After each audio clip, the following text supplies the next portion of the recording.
Os 20 veciños que viven na aldea de Valdriz, en Cualedro, síntense illados. A estrada que dá acceso ás súas casas está, xa o vedes, intransitable. Está chea de fochancas, de baches, e a cousa cada vez vai a peor, porque pasan por ali alo menos 50 camións que transportan madeira cada día.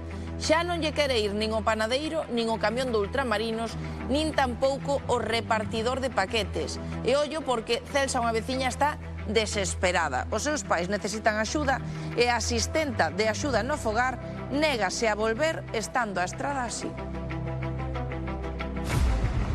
Os 20 veciños que viven en Valdriz teñen que pasar a diario por esta estrada. É o único acceso que hai á súa aldea, pero din que é só apto para valentes, porque mirade como está o seu estado. Din que xa é completamente intransitable. A ver como podemos facernos para pasar por aquí, porque a verdade é que é bastante complicado. Hai que ir esquivándos pouco a pouco, porque senón... Temos a carretera que xa vede no estado que está, intransitable, é a palabra. Falamos do único acceso á vosa aldea. Sí, é a única maneira que temos de entrar e salir do pobo. Tivemos a mala sorte que no verán ardeu o monte todo, como podedes ver. A madeira hai que quitar, porque teñen que quitar esa madeira daqui, e coa chuvia deste inverno, a neve que tamén cargou, isto foise deteriorando. Aquí hai xente que todos os días imos traballar, entonces cando chegas aquí, pasas o máis a modo que podes para que non che salten as pedras, para que non se clave algunha na roda, e pois esperando que non pase nada ningún día.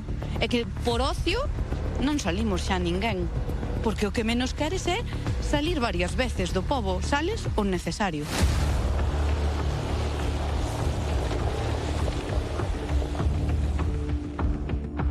A maior parte da xente que vive no pobo é xente maior, xente que necesita unha asistencia, que ahora mismo, por exemplo, no meu caso, con os meus pais de 90 e 95 anos, pois non a teñen por culpa da carretera. O viernes veu o panadeiro, por exemplo, e dixo, eu non pensei que estaba así a carretera, pero se isto siga así, pois deixo de vir. O mensaxeiro que che ven a traer un paquete, chámache e díceche, non, mira, que che deixo nas estibadas, que che deixo un Cualedro, digo, eu aí non vou. Temos que apartar daqui porque precisamente ven un deses camións da empresa madeirista.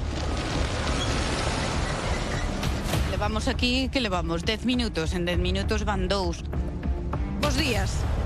Por decir algo, como se transita por aquí? Pois xa ves, malamente. A 10 por hora, como moito. Como moito. Non ven nadie xa, sabes? Salimos os que temos que salir e nada máis. É que esa é a nosa preocupación, que quedamos aquí aillados sin poder salir do pobo e a min é o que me preocupa, a xente maior, máis que nós.